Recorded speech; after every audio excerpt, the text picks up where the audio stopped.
옆에 있는 분들과 인사하는 시간 갖도록 하겠습니다. 고맙습니다. 감사합니다. 사랑합니다. 인사합니다. 고맙습니다. 감사합니다. 사랑합니다. 인생을 살아가면서 불안하지 않는 사람이 어디에 있겠습니까? 그럼에도 불구하고 목사님 나를 어떻게 보고 나는 전혀 인생을 살아가면서 불안하지 않습니다. 한번 손 들어보실까요? 한 사람도 없습니다. 오늘 당장 어떠한 일을 앞두고 있다라고 해도 그게 잘 될까 안 될까? 불안한 것이 인지상정이죠. 더불어서 불안을 해결할 수 있는 사람이 있을까요?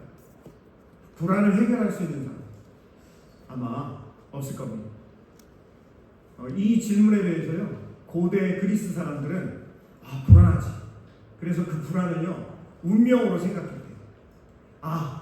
우리 사람의 불안은 운명이야. 그래가지고 이 고대 그리스인들이 했던 것이 뭐냐면 신탁을 요구했다는 것이죠. 신에게 신의 계시가 뭘까? 이렇게 이제 생각을 했었다라고 합니다. 불안을 해결하기 위해서, 해소하기 위해서. 유대인들도 마찬가지인데요. 유대인들도 불안을 운명으로 받아들이면서 어떻게 했느냐? 이 사람들은 이제 제사를 반복적으로 행했습니다. 어떤 제사였죠? 번제, 소제, 화목제, 속제제, 속건제. 수많은 제사를, 희생 제물을 반복해서 하는 것으로 이제 불안을 해소하려고 했었던 것이죠. 그런데 여러분, 저와 여러분을 기독교인이라고 하지 않습니까? 이 기독교는 다릅니다. 어떻게 다르냐? 불안은요, 우리도 마찬가지로 불안하거든요. 그런데 불안을 어떻게 받아들이냐? 한번 따라해 주실까요? 섭리로 받아들입니다. 무엇으로 받아들인다고요? 섭리로. 그래서 저와 여러분은 더 이상 희생 제물을 드리지 않습니다. 왜요? 예수님께서 하나님의 어린 양, 유월절 어린 양이 되셔서 예수님이 직접 우리의 모든 죄를 사해해 주셨기 때문인 것이죠. 또 한 가지 질문을 좀 드려볼까요? 여러분, 법정에서 형벌을 피할 수 있는 유일한 사람, 유일한 방법이 어떤 방법일까요? 법정에서 형벌을 피할 수 있는 유일한 사람은 어떤 사람이 형벌을 피할 수 있는? 당연히 결백한 사람이 형벌을 피할 수 있는 것 아니겠습니까? 죄가 없는 사람만이 그 형벌을 피할 수 있다라고 하는 것이죠. 제가 시편에 있는 말씀을 한번 읽어드릴 테니까 잘 한번 들어보시기를 바랍니다. 제가 읽어드리겠습니다. 하나님은 우리의 피난처시요 힘이시니 환난 중에 만날 큰 도움이시라. 그러므로 땅이 변하든지 산이 흔들려 바다 가운데 빠지든지 바닷물이 솟아나고 뛰놀든지 그것이 넘침으로 산이 흔들릴지라도 우리는 두려워하지 아니하리로다. 여러분, 시편 46편 1절에 뭐라고 말씀하시냐면 하나님은 우리의, 따라해 주실까요? 피난처이십니다. 그렇습니다. 하나님은 우리의 피난처라고 이 시편 기자가 고백을 하고 있는 것을 볼 수가 있습니다. 그러면 질문입니다. 하나님께서 저와 여러분의 피난처가 되신다라고 한다면 어떤 사람이 하나님께 피할 수 있을까요? 좀 전에 말씀드린 법정에서 형벌을 면할 수 있는 유일한 사람은 죄가 없는 사람, 결백한 사람, 순결한 사람이라고 말씀을 드렸는데요. 그렇다면 우리가 하나님께 피할 수 있다라고 했을 때 그럼 어떤 사람이 하나님께 피할 수 있을까요? 참 아이러니하게도 역설적으로요, 하나님께 피할 수 있는 사람은요 죄가 없는 사람이 아니에요. 그럼 어떤 사람이 하나님께 피할 수 있을까요? 그렇습니다. 나의 죄를 고백하는 사람, 하나님 제가 죄입니다 라고 고백하는 사람, 그 사람이 하나님께 피할 수 있고 그때 하나님은 나의 피난처이십니다 라고 고백할 수 있다라고 하는 것이죠. 그래서 크리스찬의 정의는 이렇대요. 크리스찬은 어떤 사람이 크리스찬이냐? 자신의 죄를 의식하고 인정하고 고백하는 사람, 그 사람을 크리스찬, 기독교인이라고 부른다고 하는 것이죠. 이런 사람이 바로 하나님의 윤리를 실천할 수 있는 사람이라는 것이죠. 하나님의 윤리의 대표적인 것이 어디에 기록되어 있어요, 여러분? 그렇습니다. 마태복음 5장, 6장, 7장 산상수훈에 기록되어 있습니다. 세상 사람들은요, 그 산상수훈에 기록되어 있는 말씀을 보면서 뭐라고 생각하냐면 이건 말도 안 된다. 이게 어떻게 말이 되냐. 그래서 많은 철학자들, 많은 사상가들, 많은 신학자들 중에서도요, 아무리 그래도 그렇지 산상수훈의 말씀은 우리가 도저히 실행할 수 있는 말씀이 아니야라고 주장하는 사람들이 굉장히 많습니다. 그런데 좀 전에 말씀드린 대로 하나님, 제가 죄인입니다. 저의 죄는 이러이러한 죄가 있습니다. 저를 불쌍히 여겨주시고 저를 긍휼히 여겨주십시오 라고 고백하는 그 사람은 하나님의 윤리, 하늘나라의 윤리, 마태복음 5장 6장 7장의 산상수훈의 말씀을 아멘으로 받아들일 수 있다라고 하는 것이죠. 오늘 본문에 강도 두 사람이 등장을 합니다. 그런데 첫 번째 강도와 두 번째 강도가 완전히 다른 그런 고백을 하고 있는 것을 볼 수가 있어요. 여러분, 강도가 십자가에 못 박혀 죽는다라고 한다면 죄를 많이 지은 거예요? 죄가 없는 거예요? 아유, 목사님 그런 질문을 왜 해요? 그런데 여러분이 이런 질문을 했을 때 그냥 아이고 그거 동그라미 X를 못 맞춰요? 그게 아니라 한번 말씀을 곰곰이 생각해 봐야 된다는 거예요. 여러분 한번 보세요. 이 강도 두 사람은요, 십자가에 달려 죽는 일 외에 할 수 있는 일이 아무것도 없는 사람. 그런데 두 번째 강도는요, 이 강도는 마지막으로 한 일이 있었어요. 그게 뭐냐? 그것이 뭐냐? 그것은 바로 자기가 죄인이라고 하는 것을 깨달았다. 정말 내가 죄인이구나 라고 하는 것을 인정하게 된 거예요. 그러면서 이 예수님이야말로 정말 메시아이시고 그리스도이시구나 라고 하는 것을 고백했다라고 합니다. 고대 근동에서는요, 죄를 지은 사람을 어떻게 했느냐면 이 의로운 두 사람 그 가운데로 걸어가게 했다라고 합니다. 죄를 지은 사람에게요, 의로운 사람 사이를 걸어가게 함을 통해서 무엇을 생각하게 했을까요? 자신의 죄를 생각해봐라 라고 고대 근동에서 그런 전통이 있었답니다. 그런데 보세요, 우리 주님은요, 죄가 없으신 분이고 순결하신 분이고 결백하신 분이시거든요. 그런데 우리 주님 양쪽에 지금 십자가에, 주님 십자가 양쪽에 어떤 사람들이 매달려 있는 거예요? 강도들이 매달려 있어요. 이 이야기는 뭐예요? 로마 제국이 예수님이 죄가 없음에도 불구하고 예수님을 저 사람 봐봐, 저 사람이 십자가에 매달려 있는데 양쪽에 강도들이 매달려 있네. 저 사람 얼마나 큰 죄를 지었길래 강도들 사이에 십자가에 매달렸을까? 라고 생각을 하게끔 의도된 사형 집행이었다라고 하는 거죠. 그런데 여러분, 더 중요한 것은 이것에 대해서 예수님이 알고 계셨고 예수님이 이것을 말씀으로 제자들에게 알려주고 계시는 장면이 기록이 되어 있어요. 누가복음 22장 37절을 한번 보실까요? 성경책 가지고 계시면 바로 앞장이거든요. 22장 37절을 한번 우리 같이 한번 읽어보겠습니다. 아주 중요한 말씀이기 때문에 22장 37절 같이 읽어봅니다. 내가 너희에게 말하노니 기록된 바 그는 불법자의 동류로 여김을 받았다 한 말이 내게 이루어져야 하리니 내게 관한 일이 이루어져 갑니다. 예수님께서 알고 계셨어요. 불법자의 동류로 여김을 받았다 하는 말이 내게 이루어져야 한다. 불법자의 동류, 즉 강도 두 사람 사이에 십자가에 못 박히게 되실 그 예수님이 자신의 모든 앞날에 대해서도 지금 고백하고 기록하고 있다라고 하는 것을 알 수가 있습니다. 자, 이제 우리가 오늘 본문의 말씀을 좀 더 깊이 살펴보려고 하는데요. 먼저 우리 39절 말씀을 함께 읽어보도록 하겠습니다. 39절 말씀 같이 봅니다. 달린 행악자 중 하나는 비방하여 이르되 내가 그리스도가 아니냐 너와 우리를 구원하라 하되 이렇게 되어 있습니다. 달린 행악자 중 한 사람, 강도 중에 한 사람입니다. 이 강도 중에 한 사람이 비방하여 이르되 라고 되어 있습니다. 예수님을 뭐하고 있다고요? 비방하고 있습니다. 앞절에 보면 35절을 한번 보시면 이렇게 되어 있어요. 35절을 보시면 백성은 서서 뭐하고 있습니까? 예수님이 십자가에 못 박혀 죽어가고 있는 모습을 서서 구경하고 있다.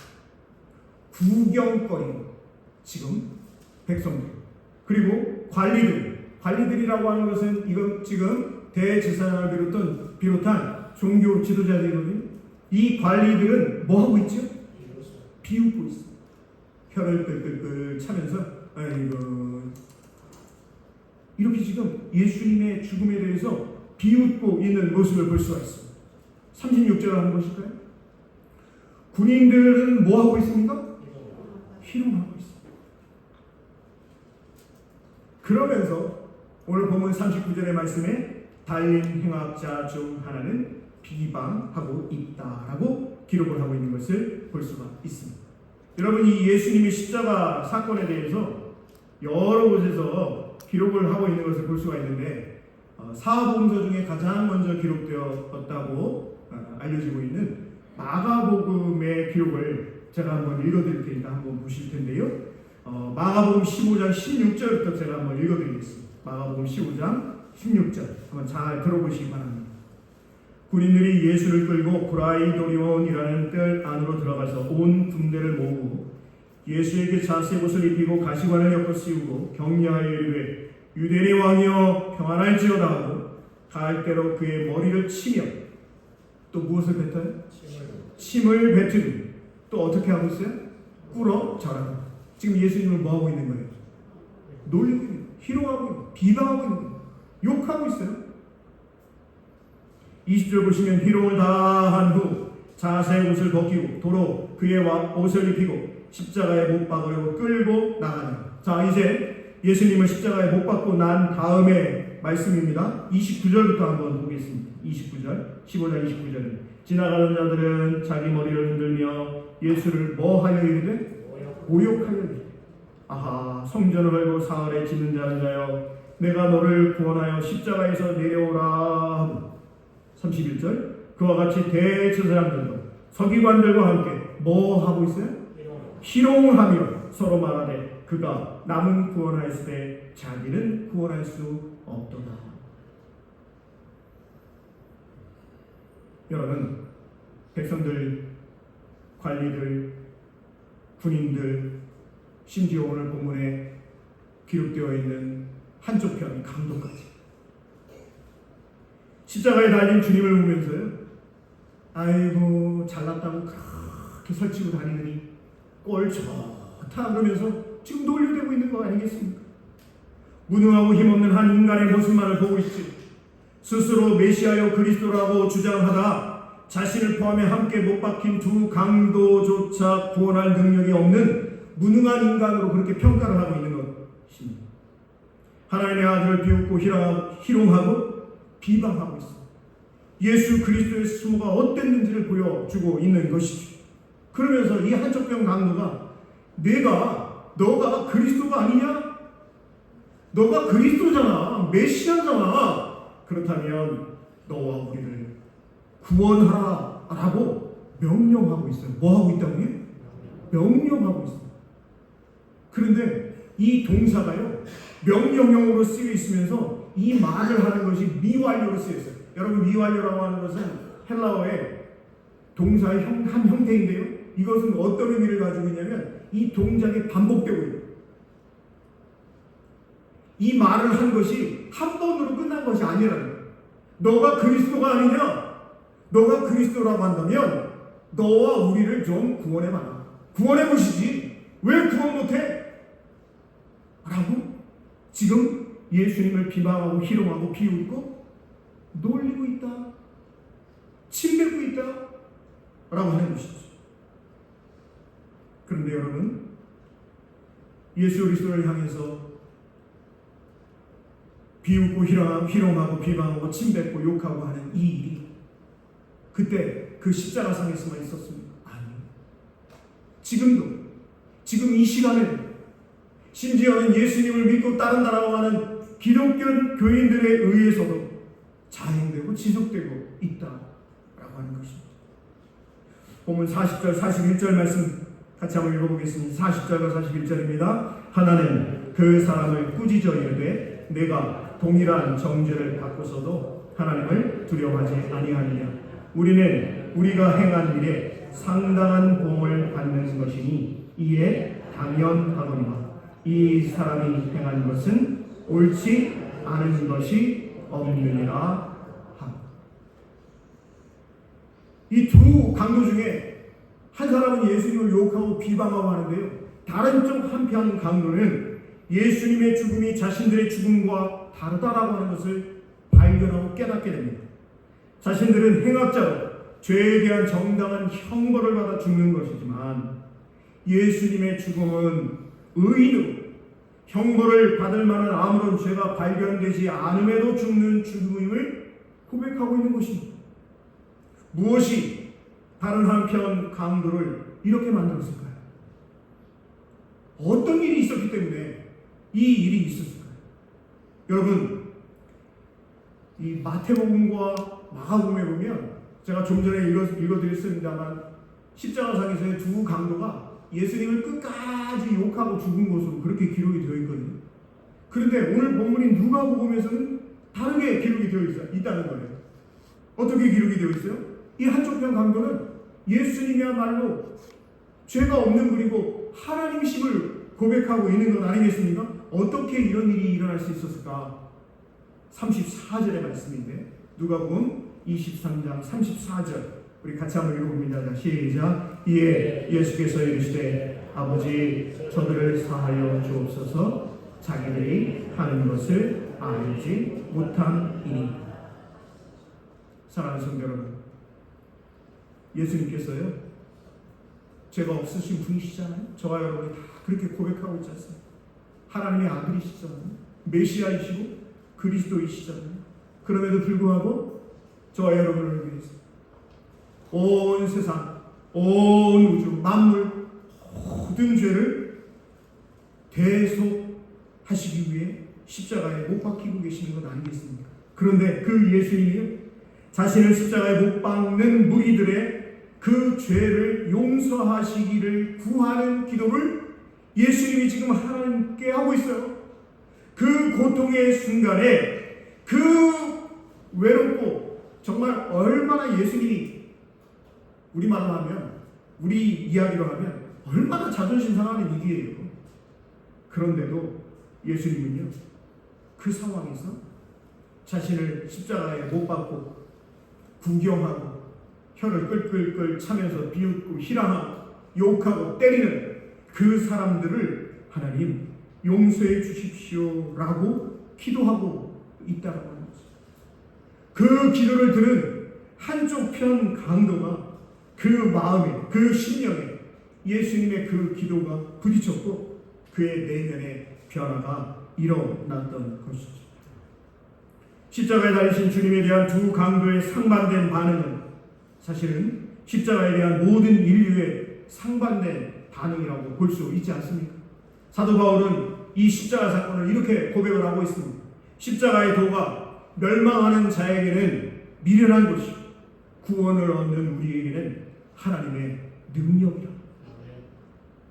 십자가의 도가 멸망하는 자에게는 미련한 것이지만 구원을 얻는 우리에게는 하나님의 능력이 된다라고 고백을 하고 있습니다. 저와 여러분의 고백도 사도 바울의 고백과 같이 될 수 있기를 간절히 소망합니다.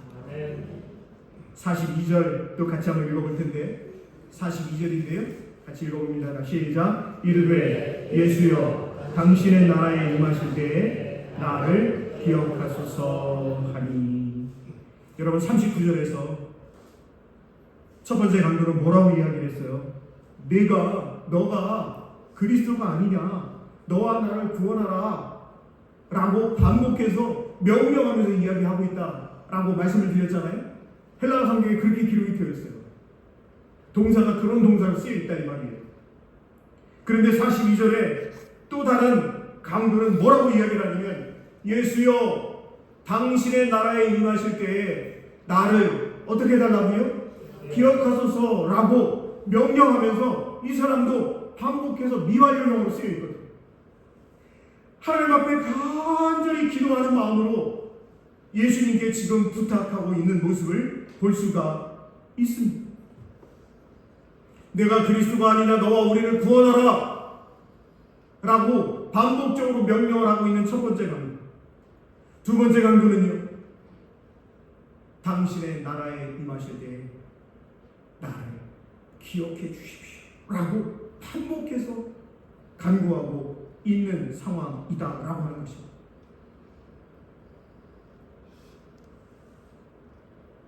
마가복음 15장, 마태복음에도 그렇고요. 그 마태복음과 마가복음에서는 한번 꼭 확인을 해보세요. 두 강도가 동일하게 예수님을 욕하고 죽은 것으로 이렇게 기록이 되어 있거든요. 그러니 그 말씀과 오늘 본문의 말씀을 비교해 본다면 이 두 번째 강도들이요, 처음에는 예수님을 욕하고 희롱하고 침뱉고 첫 번째 강도와 똑같은 이야기를 했었을 것 같아요. 그런데 예수님의 기도를 듣고 그 예수님의 모습을 보면서 함께 죽어가고 있는 건 아니겠습니까? 그런 상황에서 야, 이분이야말로 정말 메시아이고, 이분이야말로 진짜 그리스도이시고, 이분이야말로 정말 하나님이시고 하나님의 아들이시구나 라고 하는 것을 고백하고 있다라고 하는 것입니다. 예수여, 당신의 나라에 임하실 때에 나를 기억하소서. 저와 여러분의 기도의 제목이 이 기도의 제목이 되시기를 간절히 소망합니다.